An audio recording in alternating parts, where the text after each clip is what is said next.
组长，你觉得呢？你也想想。那诗文，它要再果决一点。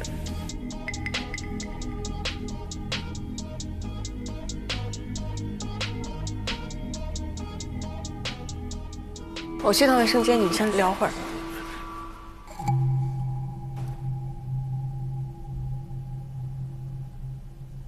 诗文在满足其他3个组员的情绪价值，但是没有在实质意义上往前突围。就他能做流程安排。是的。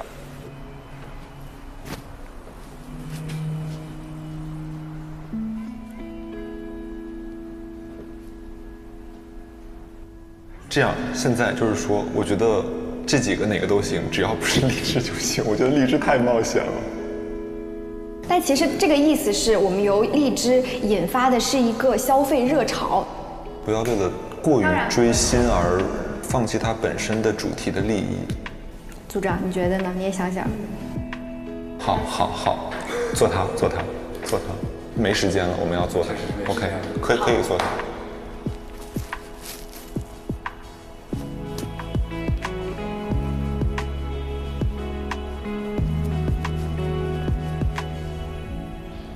怎么说，组长？组长了，拍板了。我把这个发到群里吧。你们俩刚才有聊一下吗？就是我现在就真的做啥都行。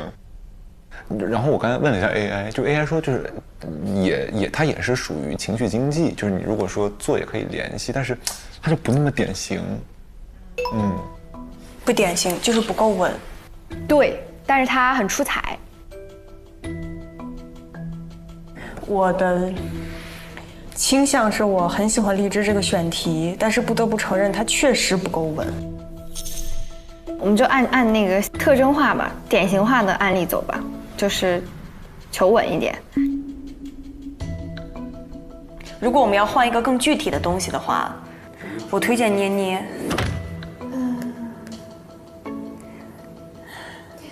哎，朋友，你刚好像发到了那个群聊里，那个11个人的群里。他发到大群里了。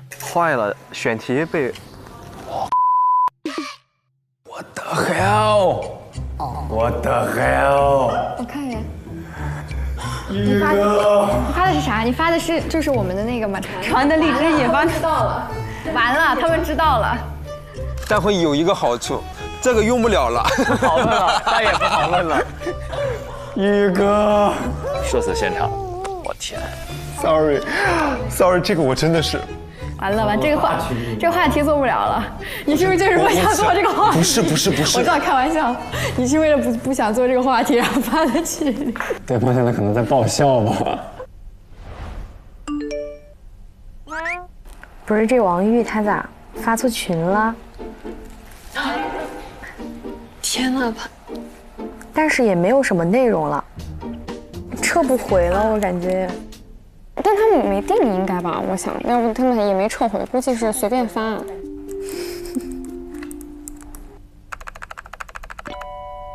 Sorry guys， 没关系。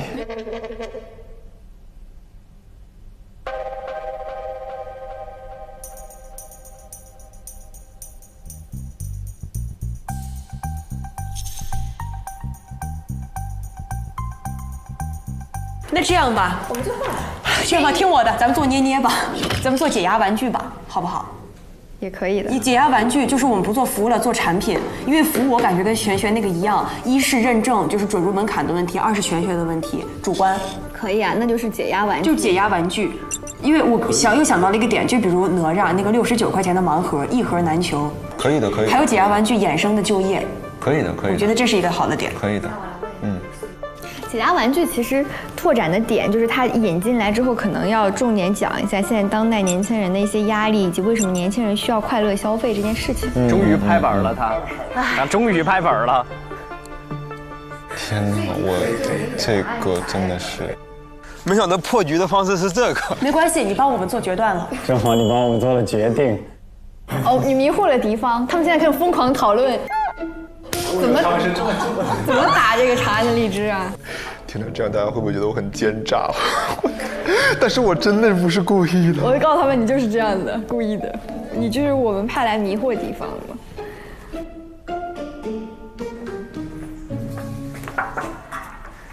提醒一下，7点之前把选题发到冯林的邮箱。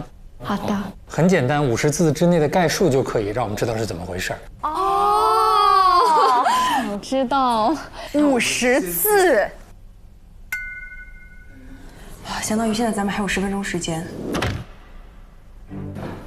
我给大家多扔几个版本。那我做一些可迁移的工作吧，就刚才我们讨论的哪些东西可以直接用在情绪里面。好。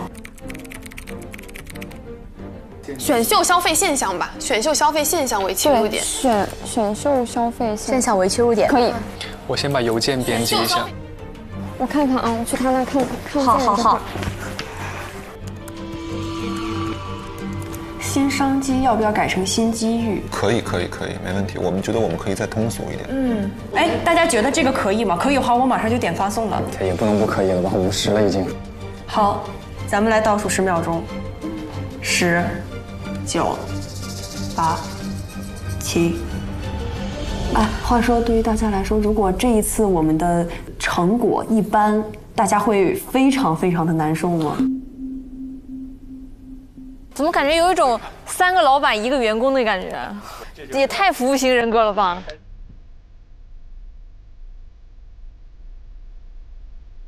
不会，但是我觉得我们现在做到最好就可以了。对，我觉得我把我们所有的我们尽人事，听天命。我觉得现在我们就是最好的，咱们不要想会。对，那就不要想那些东西，我们就只想这个论点本身。对，我们做完那个什么，没问题，我们把它做好就好了。没事，玉哥，我们肯定能赢。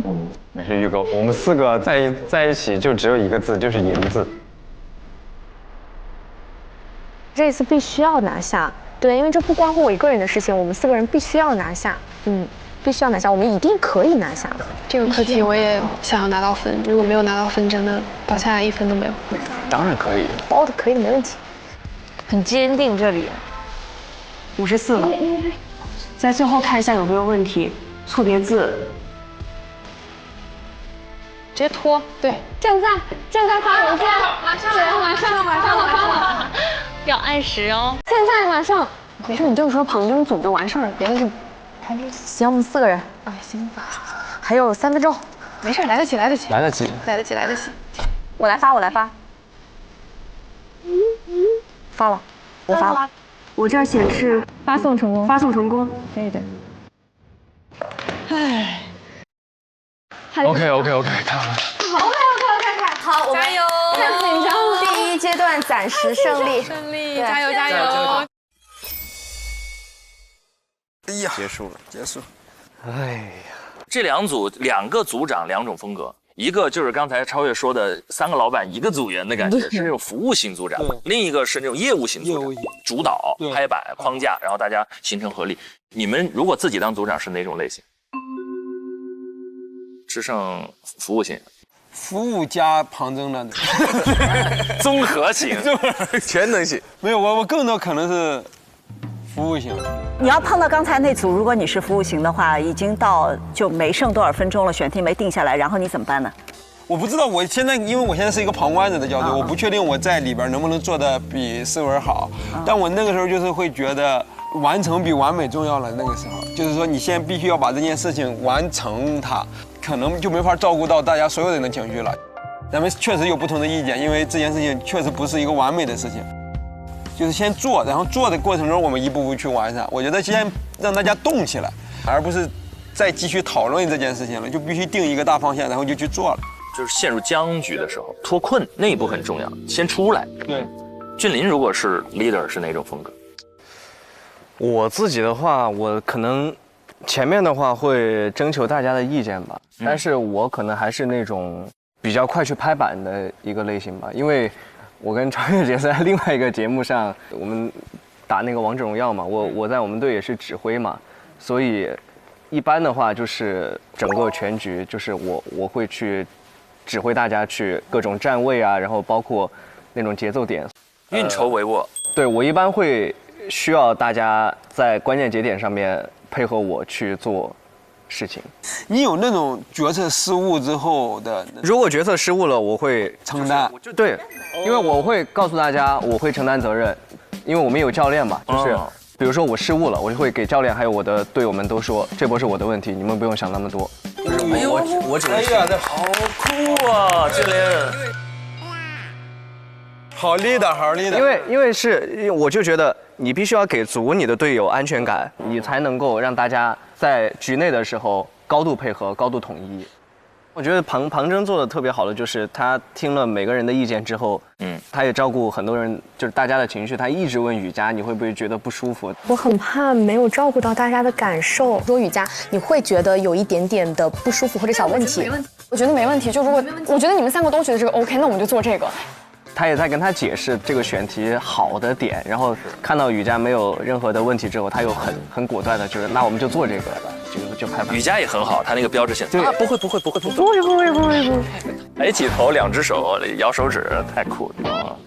超越呢？如果是领导者的那个位置的话，是什么风格？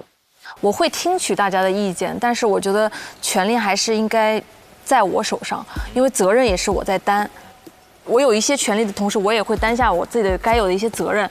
我觉得一个团队里面可以有很多声音，但是只能有一个人做决定，而且你一定要是自信的。如果你不自信的话，你的队友也会觉得你犹犹豫豫的。就是我是觉得领导者一定要压过所有人，气场上的那种。这个压就是其实某种意义上也给队友有一种安全感，因为我服你，你比我有那种感觉。是。而且感觉它是累积出来的，你一次做决定，哎，正确了，又一次又决定正确了，然后多了几次之后，大家就会形成一种共识，就很有领导力的状态。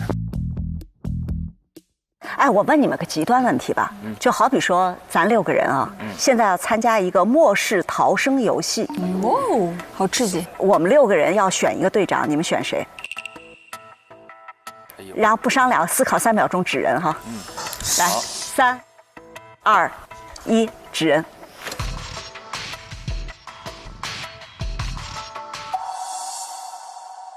我先挑，你选我呀？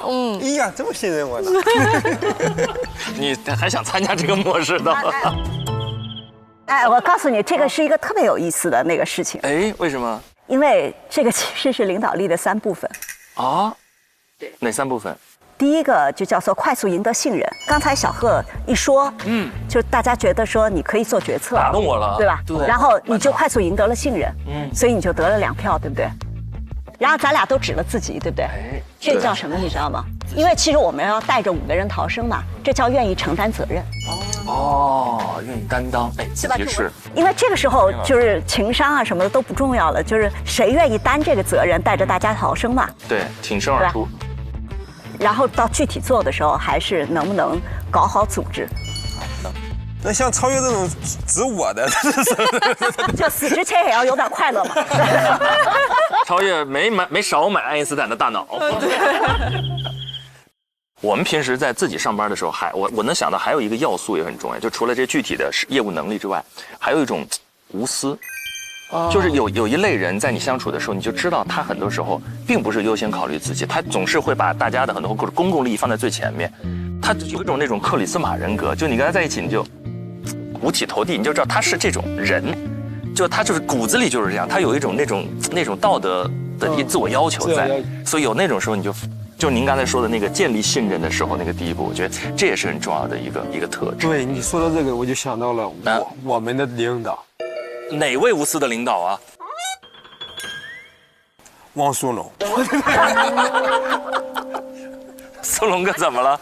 因为我们有一个小团队650嘛，就是我、雪琴、小辣还有龙哥。龙哥是我们的台长嘛，我们的650电台。龙哥是属于那种领导，就他只会心疼我们。真的，就是因为活全让我们干了。这么棒的领导吗？他不干活，但是呢，每次我们干活的时候，他就会特别心疼我们，然后他会陪伴。他能看到每一个人的辛苦，然后他就默默的那种陪伴，默默的为我们做一些事情。所以情绪价值。对，真的是情绪价值给满的那种领导。他无为而治，但我们真的死心塌地。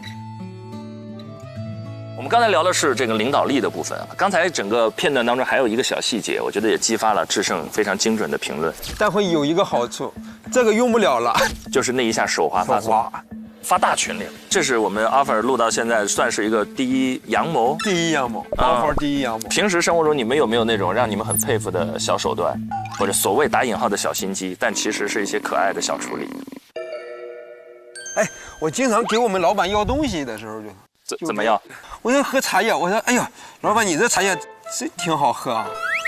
然后我就看他，真好喝，真好喝。我平常也爱喝点茶。老板一般给吗？我有3个老板，我有的老板就会给，有的老板就说是，我也觉得挺好喝。这说明这茶真有点贵。那没有老板说那个对咱俩口感一样，下次买的时候替我带一斤。你说的这个语式，我突然想起我有一个场景有用过，就是有朋友开演唱会，但是你这一定买不着票。然后就跟他发说，哎，你是不是要到哪儿开演唱会啊？好，哇，那你要唱哪一首歌？那个巨好听，那个超好听，但是又不好直接说，这算吗？跟你那个场景比较一致。哎呀，贺，你们的票是真挺难抢的，抢了好几次都没抢着。下次努力。你定个闹钟呢？下次努力看一下。下次帮我也抢一个。咋了？那个领导，你没票进不去。你别说，前2天我那个问我要证呢。我看那个了，我看那个。你还看到了？我看到了。我上台彩排啊，工作证呢？工作证。这还到不能刷脸的程度吗？没有。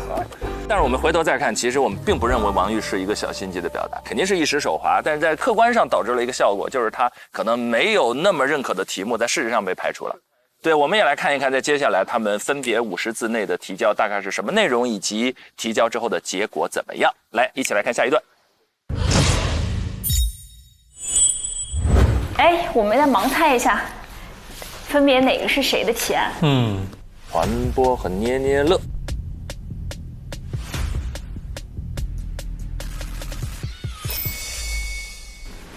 我猜啊，传播江湖旁征，精准啊？是吗？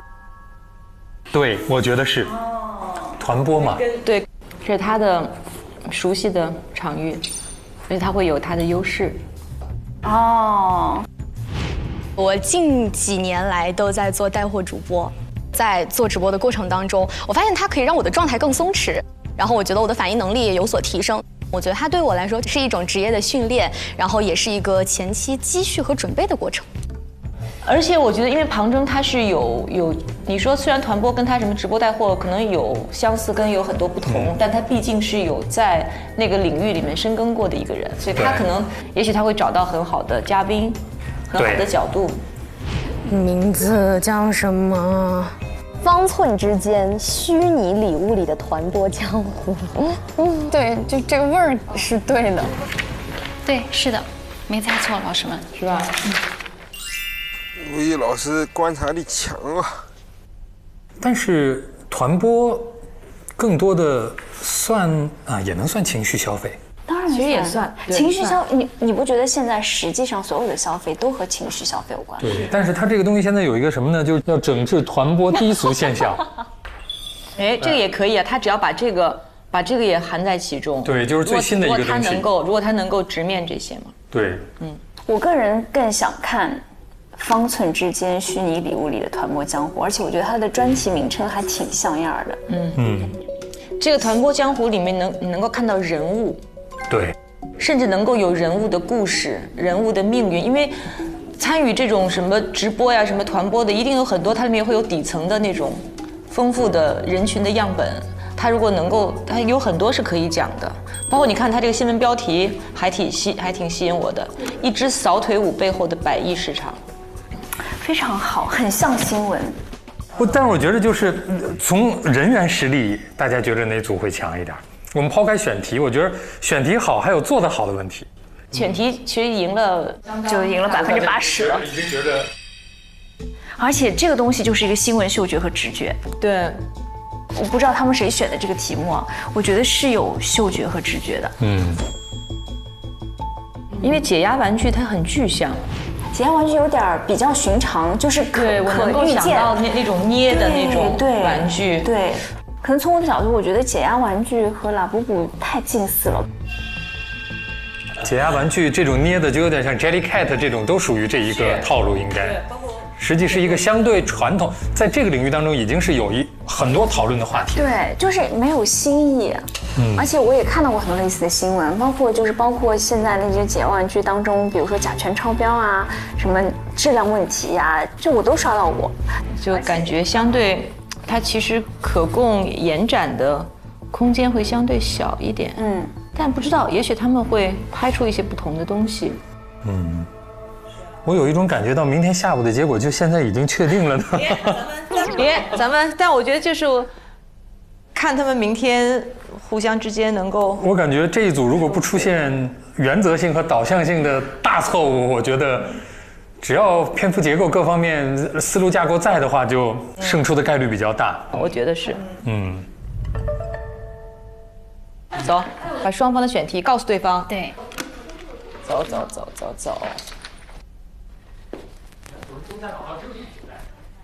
你们组是解压玩具，对。OK， 那我把对方组的选题告诉你们。来了，加压力了。可以告诉我吗？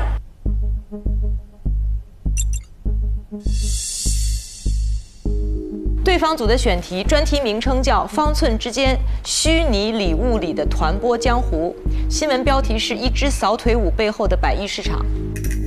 这一组一听完心里，一听就咯噔一下。乌云压顶。谢谢老师，这个给你们，好吧？好的，我去给另外一组。我估计听到扫腿舞的时候就已经绷不住了。怎么样？我们还在准备当中。我说你看他们的词怎么样？还再加一刀，你看，念给你听，对，怕你没听出来这一刀扎下去了。准备挺好的。你们都没拿到吗？我们可以传阅。一会儿研读一下。陈老师这表情凝重了。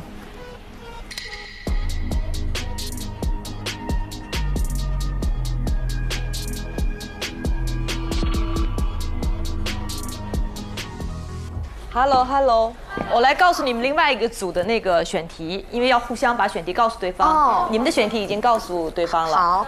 对方的这个选题是：本期节目会聚焦情绪经济，然后通过购买解压玩具。然后这样一个新兴的消费现象的兴起，要探讨它是如何来满足现代人的情绪需求，同时会讨论这个解压玩具发展过程当中的一些问题，然后通过融合数据的呈现，会有实景拍摄、专家访谈等等形式。这个纸可以给你们。好，谢谢老师，谢谢老师。知己知彼，知己知彼，他们也在研究你们呢。加油吧，你们！好，赶紧研究起来。谢谢老师，拜拜，拜拜。哇，他们非常之精简啊！解压玩具没想到啊，解压玩具我想到了，但我并没有觉得它非常的，因为我觉得它跟拉布布有一点异曲同工之妙。这个可能在我们这提案第一轮就被毙了。而且解压的方式很多。好，我们先想自己的，明天再讲。没事，我们不研究他们，不研究我们自个儿的，对，跟他们专注自身。哎呦，这种气氛，一个叫如临大敌，一个叫如释重负。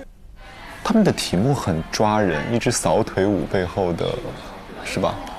他们雕琢了词句，没关系，我们这都可以改。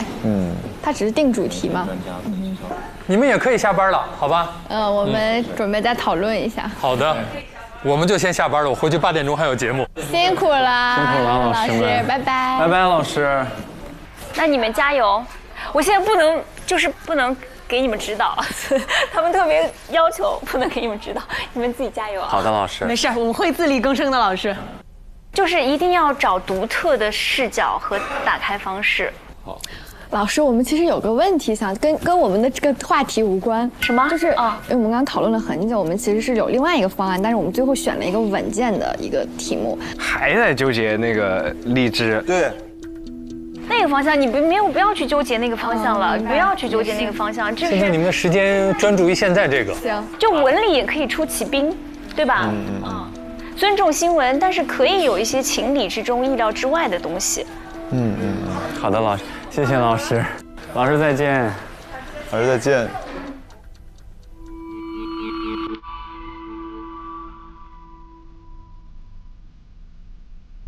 哟，大家在承受这个结果。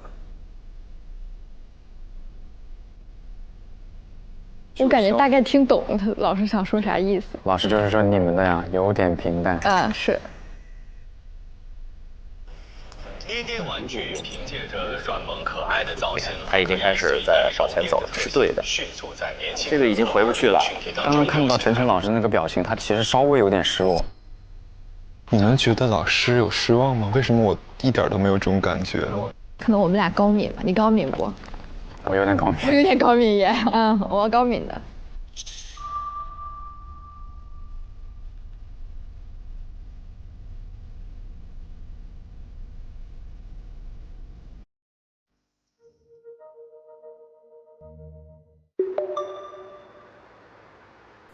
郑姐，没事，就是想叫你一下。宜家，天哪，被美女叫就是这种感觉。哎呦我的天，你多叫他2声，给迷的5迷3道的。别这样，姐姐。别你离我远一点。你确定你是心跳快，而不是起鸡皮疙瘩吗？我真是心跳有点快。我没有鸡皮疙瘩，但是我心跳。你2年前见到他，我跟你说，你直接晕过去。他2年前我第一次见他的时候，穿了个绿色裙子，然后金色头发。那说明你当时已经晕了。那个时候好丑啊！你对自己太没有认知了。对呀，我生气了。哎，那为什么是2年前才会晕，现在不晕吗？现在已经适应了。其实第一天的时候，我差点酒见意怦然，那句话咋说来着？初见乍惊欢，酒煮意怦然。那我们现在是可以细化了。对，其实我们已经形成共识了嘛。我们一上来，我们先放小腿舞的视频，让大家知道这是什么，对吧？然后视频播放完成之后，新闻口播。然后第3个部分就是接小片儿。对。我们有街访，我们有专家的现场访，然后我们也有小片儿的现场探访。我觉得街访应该排在前边儿，肯定的，对吧？就是我们放了这个扫腿舞的视频，然后有了一段新闻的导语，我们知道团播和扫腿舞到底是个什么东西之后，那我们是不是先要了解大众对于团播的态度？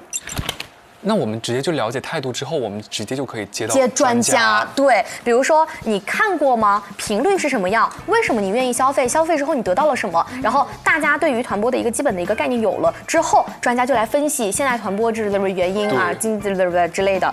然后那团播是怎么样迭代升级的？怎么样形式变化的？怎么样做到这样的一个推动经济的一个形态的？我们到了线下专访，可以线下探访，我觉得如果非要线下探访，一定要放专家之前会比较好。对，不，我就专家可以分成好几个。他不一定走了就不来了呀，他可以一直在现场，他可以一直在。然后中间有小片插入一下，然后又回来，他又继续解释刚刚那个探访到底是探访出了一些什么东西，他再继续新的那个小片再开始说。我觉得是可以的。因为专家他相当于是在现场，然后起到一个补充和揭示背后的一个现象的逻辑的一个很重要，因为很多东西不能由主持人说出来。然后街访其实是想要知道大众对于这件事情的态度，但探访其实是想要揭秘大众不知道的一些细节。可能大家看到。那我知道了，比如说我们第一个部分跟专家聊就聊经济，然后最后呢，我们觉得为什么会撬动经济这么大的增长？它背后到底有多大的产业链呢？然后切到探访，可以。然后呢，探访就说，哎呀，它是怎么运作的？公司怎么样包装的？然后大家这是个怎么样一个流程？然后切回来再让他谈就是问题，或者说谈，就比如这个片子里面我们肯定会拍到一些问题，拍到一些循序渐进，对，可以。哇塞！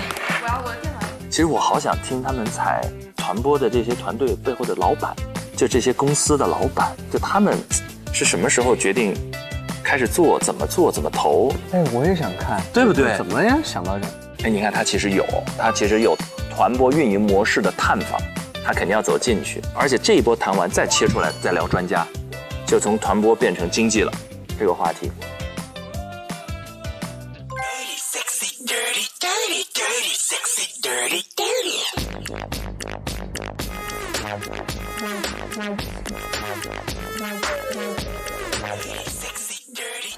这音乐真的好洗脑。Dirty， 太洗脑了。我满脑子，我已经疯了。晚上做梦都是在那儿你扫，左扫右扫。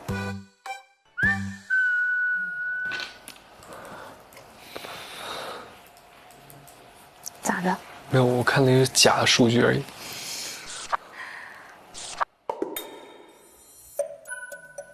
是会有很多假数据，但感觉求证数据的过程也是一个很严谨的新闻过程。那个1.5万个团播的那个数据也不能用，它只有5000到7000个。5000到7000个其实也很多了。就是你可以把它替换一下。它团播其实从2022年就兴起了。或者其实我们在跟大家解释团播到底是什么东西的时候，我们其实可以做一个信息补充，就它并不是突然冒出来的，它其实早有了。但其实它现在没有完全规范，所以我们最后要落在我们要规范它。对，然后我看一下这个瑜伽，现在就是我把这个全部粘起来嘛，然后前面其实都没问题了，第3个大板块和第4个大板块肯定是要改的。我觉得专业可以保留，但是顺序可能我们要再换。比如说整体内容框架和流程，它其实就只是一行，把关键词拎出来，比如说先导片加采访加专家访谈加什么，就是这种框架和流程。板块就是我这个部分，我现在正在写，就是你的各环节形式设计与内容概要。对，好 ，OK， 没问题。OK。我是这么想啊，可以按照它的音乐节奏来，比如说 Dirty Six City， 然后这里我们先放一个，就中间只有一个，然后变成红色的时候变成3个，就是你可以卡着那个音乐的节奏点，这就很清楚，对吧？哇，那像个职场大片儿一样。这种工业化运作模式已经让部分机构月流水突破6000万。值得关注的是，这些数字的背后藏着深度内容，让观众从看客变身导演，通过虚拟领域打赏，决定数字对他的连接度，而团队的受益。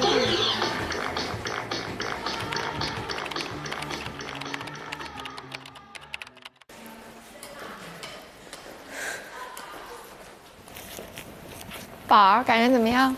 好点了不？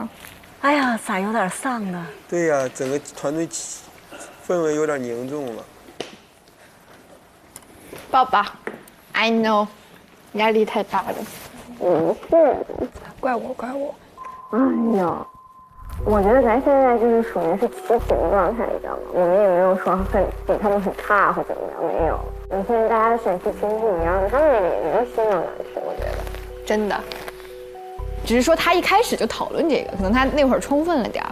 我们现在就是，只是说我们中间改了一下。现在其实两边选题，我觉得真是一样的，这就拼心态，宝贝儿。快安慰安慰组长，组长有点小小的自责，不要自责。就我刚才的时候，我说其实我们没有比他差，我们两个选题其实现在是差不多的。对，就是只是说我们可能中间换了一个题目，他们是一直在讨论这个课。走吧，我们去会议室。没问题，能打，抽到啥牌不能打呀？对呀，还没打呢。对呀，解压玩具要是打得好，要是能采访到子琪什么的，那也是能出彩的，对不对？子琪这么专业，就是你为啥会花1000块钱去买一个这样的咔嗒咔嗒的吸铁石？对呀，这能挖掘出来的话，对，我觉得还是有好奇心的吧，对吧？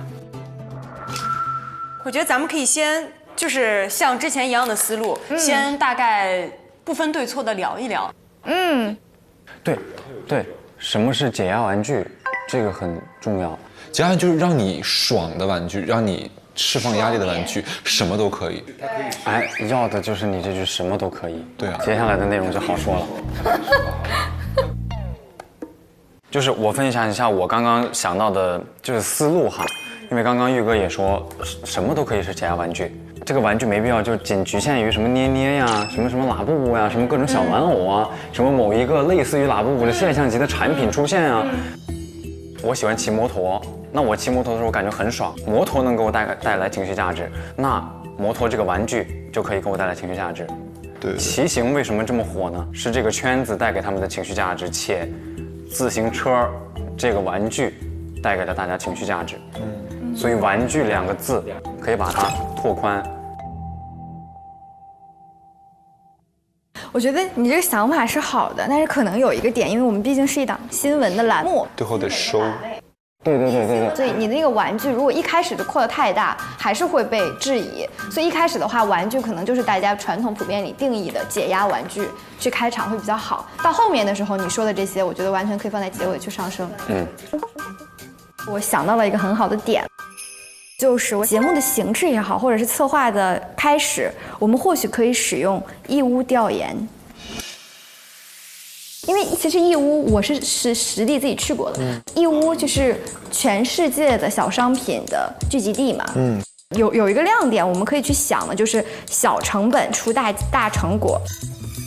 成本低，但是我能出很高的利润。这个利润的原因就是因为情绪消费行业带来的这种巨大的消费启发。以小见大，小成本出大成果，出海外。对，我特别觉得这个作为标题都很吸引。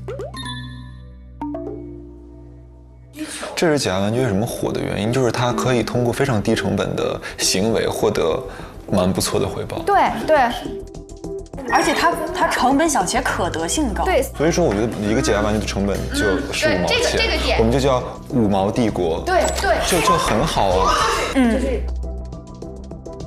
你看不差的。哎呀，团队情绪终于回归到正常了。我感觉我们就可以从讲那个很亮的标题开始，5毛帝国，小成本出的大成果，然后从这个里面连接一些外贸方面的，风靡全国的同时销往海外。这么快的增长和膨胀，作为一个庞然大物，那它肯定经过野蛮生长的这个阶段，在这个过程中催生的那些监管的阴暗和盲区应该如何解决？然后最后引到子泰的那个，就是解压玩具，我们定义什么叫做玩具？如果它使你解压，它就是你的解压玩具。团播也是一种解压玩具，对，电子玩具。对啊，电子玩具嘛。它其实是我们的小的方向。这个不是先有鸡还是先有蛋的问题，这个是只有母鸡才能下蛋的问题。我看到组长又笑了。组长又笑了是吧？组长重回笑容。我看组长现在胸有成竹。救命！被你们救赎了。证明我们要盘活了。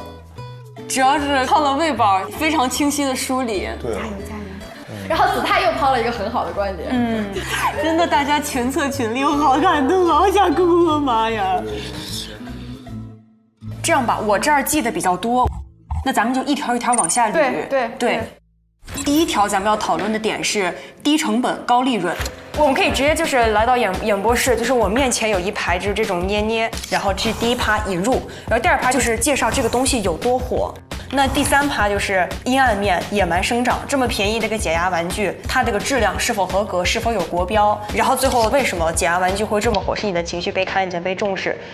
天哪，这句话真的很戳哎！你的情绪有被重视的必要。那是。哇哦，高度。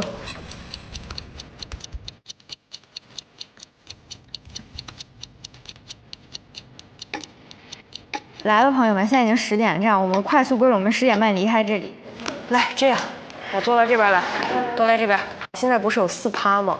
一人认领1趴，然后把这趴里的内容捋明白。那我先认领趴3吧。喂。那你们俩就第1趴、第2趴。啊 ，OK。他开始重回他的那种领导的那种感觉了。掌控来了。厉不厉害？我们鼓掌。我觉得很不错。天哪，我们真的搞出来了。没问题，我觉得 OK 的。那我就打家人们，下班。走，太晚了。辛苦大家了。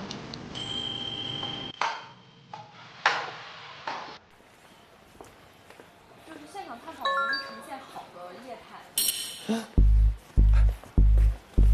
他们还在沟通啊。那不中了，我们得休息了。什么？等会儿。还在聊。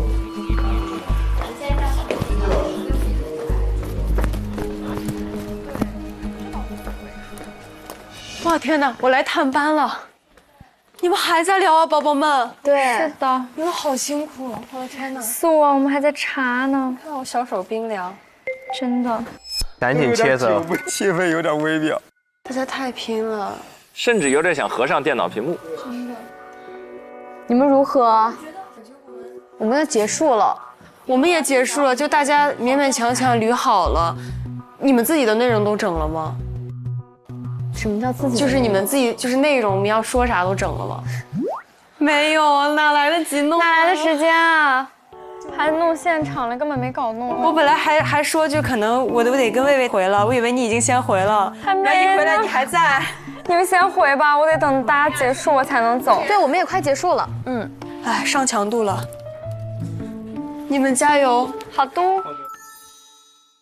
Oh my god！ 吓我一跳！我刚看到他一瞬间打开了百度的那个空白页，然后我也赶快切换到了备忘录。哎，我这看不清，好害怕。虽然其实看了也不会有什么，但就是不想被看。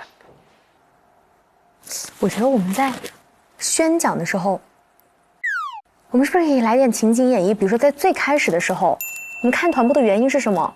比如你说，哇塞，今天加了1天班，回家之后看这个团播觉得很幸福。然后比如说朗子说，啊，那天我给那个谁谁刷了那个5个棒棒糖，他直接念出了我的 ID， 送了我一串祝福，觉得好幸福。就是我是在想，因为我们还是想要追求共鸣嘛。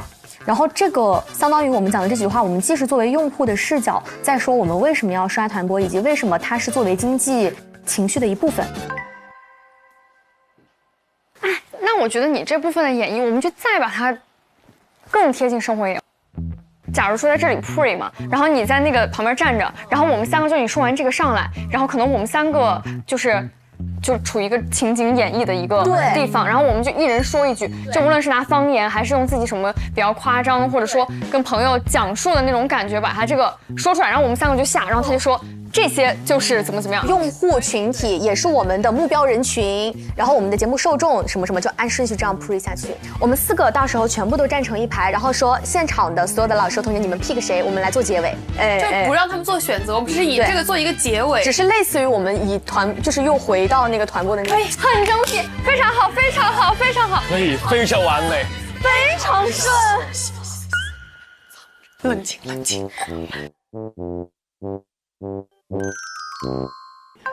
好，大家回家早点休息，回家睡觉，特辛苦，休眠直接。然后明天我们保持一个好状态。辛苦了，辛苦了，辛苦了，辛苦了。非常有信心，现在。我们不提前开香槟。好，好，我们稳稳的，但是我们也有自信。是的，辛苦了，辛苦了，辛苦了，辛苦了，辛苦了，辛苦了，辛苦了，太棒了，叶叔。哎，你室友还在等你。天哪，他也还没忙完，估计。他一个人啊？他正好也等那个雨佳一块回家。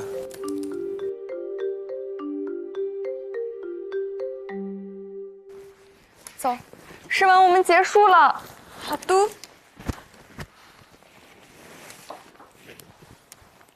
哇，你们好辛苦，大家都辛苦，你也辛苦。哇，这么晚了你居然还在。对，我想等等我的舍友。这就是爱。那我们仨一辆，你们俩一辆，注意安全啊，顺利顺利，拜拜，顺利顺利。终于走了，走了。哎呀，我怎么感觉你精神状态还挺好，挺有牛劲儿的？因为我觉得我还没有累到特别那啥的境界。我已经不行了，我嗓子要哑掉了。天哪！但说太多话了，确实。0点42，下班。哪儿下去第一句话，你今天怎么给我踢了呀？对呀，我就这个事儿，不得问一问吗？就我选了你啊。其实如果在回去的车上聊聊这事儿，他就没事儿了。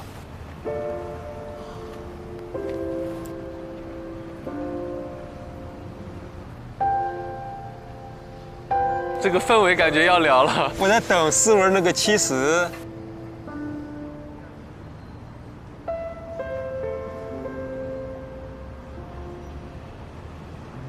问你个问题，你会怪我吗？不会啊，为啥会怪你？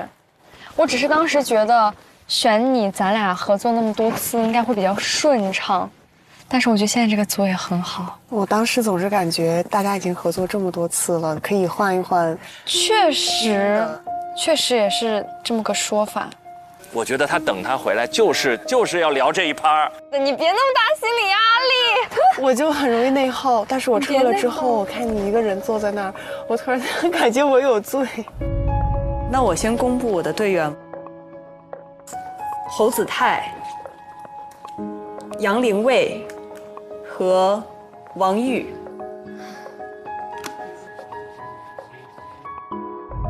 我了解了，你不是一个容易内耗的人哎。我一直很内耗的，我只是不好意思在你面前内耗。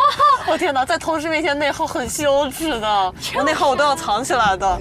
这有啥？没事儿，别想那么多，没有那些事儿。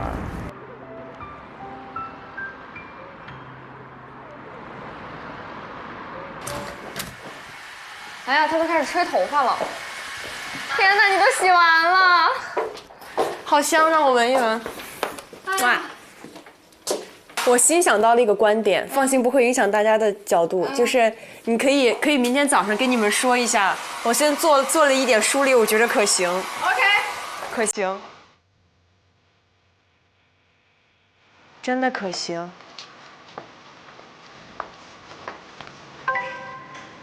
哇，还在干呢。但我现在又有点清醒过来了。因为已经到第2天了，我的天。对，但我感觉这 PPT 吧，就也得我先做个大概，然后明天大家再根据自己的需求去改自己需要的部分。嗯，可以。我先把已有的内容我先给它填上去。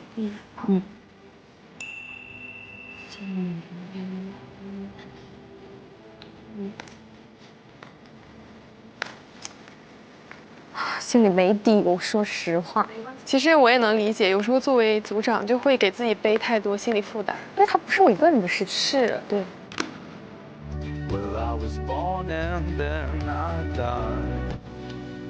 都还没睡呢。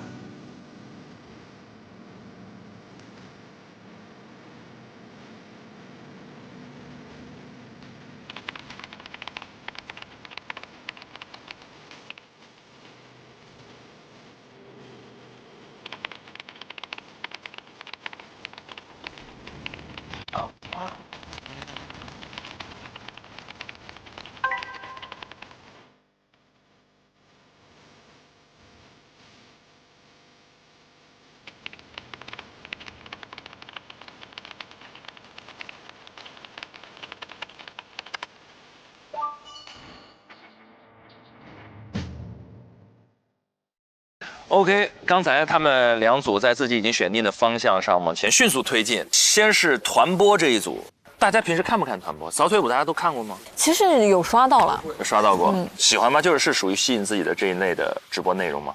不是，刷到会划走，对不对？对。俊林，我也不看，我只看过迪哥的。如果说有一个机会，大家一起来学习一下的话，俊林愿不愿意就是教我们？我们加油团也是个团呀 ，offer 加油团嘛。但我不会，他是不是就是那个简单的那个动作？就是扫腿嘛。你不是会吗？你跟那个谁学的？我跟超越合作过。那就要不2位老师？你跳的特别烂，但我俩跳的特别差。那没关系。那来教我们吧，志胜。一块儿来吧，可以，活动。看这么久片子了，先志胜和俊林可以先给我们基本讲解一下动作。刚看了一下，他好像是什么，什么？对，你们俩这是真的是一个动作吗？我觉得有个。来，咱俩站 C 位。哎呀，行了。然后超越跟全林老师，你站2边，然后子琪跟明哥在最外边，行吗？可以。双 C 呢还是？双 C， 2个舞担。这是一个什么奇怪的活动？不知道。来点 music。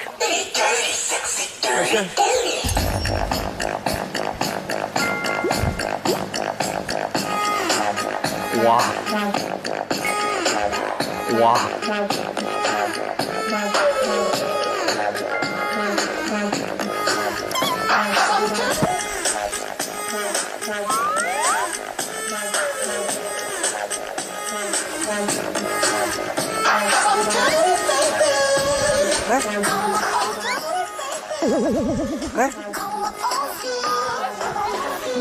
我跟你们反的。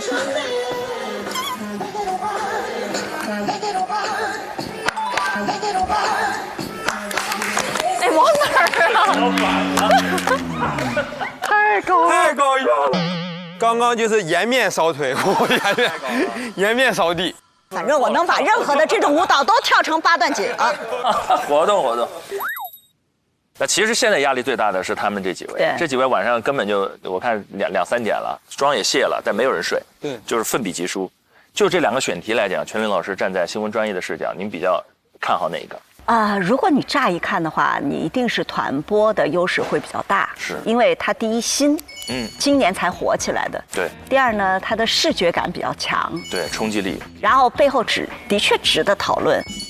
直播秀场已经那么久了，为啥突然团播起来了？这背后带的新的情绪诉求是啥？对吧？为什么会形成一个快速的规模化的产业？然后它还有问题的那一部分，臧老师说的，你需要有引导的那个部分，所以它正反两面都能说，所以它的话题的冲击性和饱满度肯定是强的。但是呢，这个选题有风险，这个风险就是把所有人的预期调得太高了，但是你的呈现其实是受限的。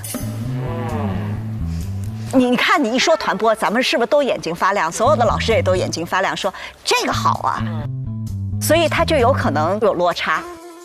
把预期调得高可不是一件好事情。对。但你那个捏捏呢，预期不太高，你还说这个选题啊，大家都知道也火了好几年了。但是如果这个在一个平凡的选题里，突然发现说，我怎么不知道这件事儿？原来他还可以这样。就你把那5个1用到一个相对平凡的选题里，又让我得到了真的，有可能能逆风翻盘哦，是有可能哦。其实全林老师刚刚最后讲了，这解压玩具其实是逆风局，因为他们的期待值反而比较低，所以可能有一些翻盘的可能。各位在你们过去的职业经历当中，有没有这种逆风翻盘的印象或者回忆？逆风局怎么打？逆风局？逆风局怎么打？一直在打逆风局呢。怎么了？全是逆风局。展开说说呢？我是觉得逆风的时候就要转变一个思路，就是我知道我的结局是失败，但是你知道结局就不去做了吗？我觉得在你已经知道结局的情况下，你的心态还能更好一点。那我觉得我就是把我在这里面能抓住的优势都放大化。我知道我肯定已经在这儿了，我有底了，我就是放平心态，让自己更自如，然后说不定还会有灵光一现的一些小高光什么的，尽量把这个过程做得比较有意义。因为我是觉得它这个过程里面所有的东西未必在这个结果得到呈现，但是在未来的某一天可能还是有那种反馈的。我是觉得长线思维。我其实有一个想法，就是逆风局，感觉又说到游戏了，但是我认为就是不管是游戏还是生活当中都挺重要的。就是越逆风的时候越要冷静，而且不能着急。对，可能一个最关键的节点，它就会迎来反转。但是只要你能耐得住寂寞去等，一切都有变数。努力的去找机会，然后去等到那一个节点，一切都会有变数。而且我认为，就放在他们刚才这个里面的话，他们还不算逆风局，他们只算小烈。对，小烈士对，因为才刚刚开始啊。智胜。有逆风局经验吗？没有，挺顺的。讲讲脱口秀吧。那是逆水局。水逆的。水逆局。我刚开始的时候，就是第一次参加节目选拔的时候，我就被淘汰了。突然那个时候，就是你淘汰之后，你就所有的问题就全暴露出来了。就以前你不太关注的问题，因为以前你就一直在线下讲，效果也挺好的，然后观众也笑得挺开心的啥的。就因为那次淘汰之后，我就重新回看自己之前的那些演出视频，重新回看自己的文稿，你就会发现，你就用了一个新的视角来看待这篇稿子，哇，你发现问题很多，然后你发现你表演的问题也很多，然后你就会重新的去反思。我之前从来不演开场，就是因为开场是最难演的，就是观众效果反馈特别不好，我基本上都是到2或到1。然后从那件事之后，我就突然开始就是争取1天要练1次开场，就是第一个上去演，观众可能反馈不好，但是你也要去适应这个观众反馈不好的这个过程，去接受这个过程。然后就练了段时间，然后突然之间告诉我，哎，说可以上节目了。哇！然后上节目之后，我就发现那段时间所谓的在那个逆风局的那段时间，那个的变化是非常非常大的。如果说你没有经历那段时间，他节目上会把你之前存在的那些问题全部放得很大。所以说，其实那段时间对我的帮助是非常非常大的，补足短板。对对对。全天老师，我觉得逆风局该如何打，核心是要打。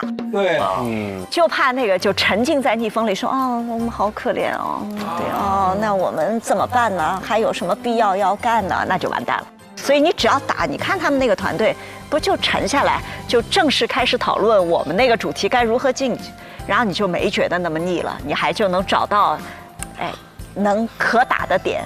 自己的长项，对吧？所以的核心是要打。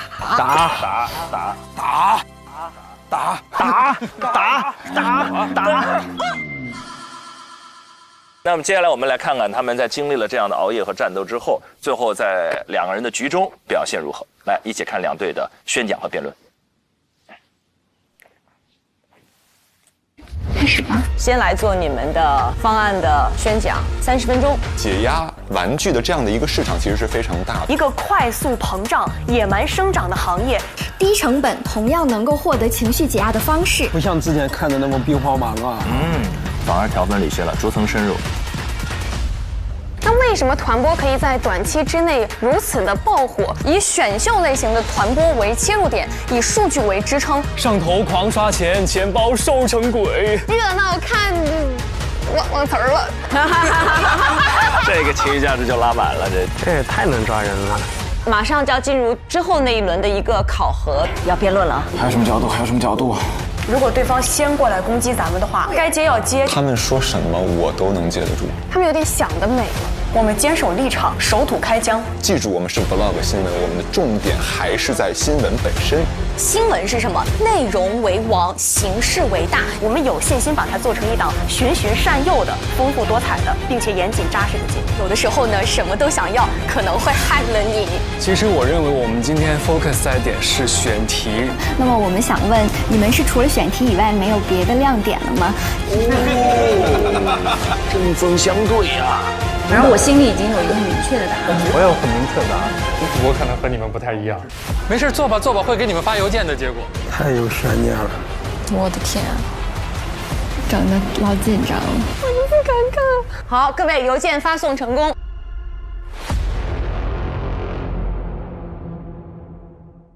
渴望就可能，心动就发生。本节目由酷爽带感点燃无限渴望的百事可乐冠名播出。鸿蒙折叠电脑13英寸便携18英寸大屏，折展之间体验非凡。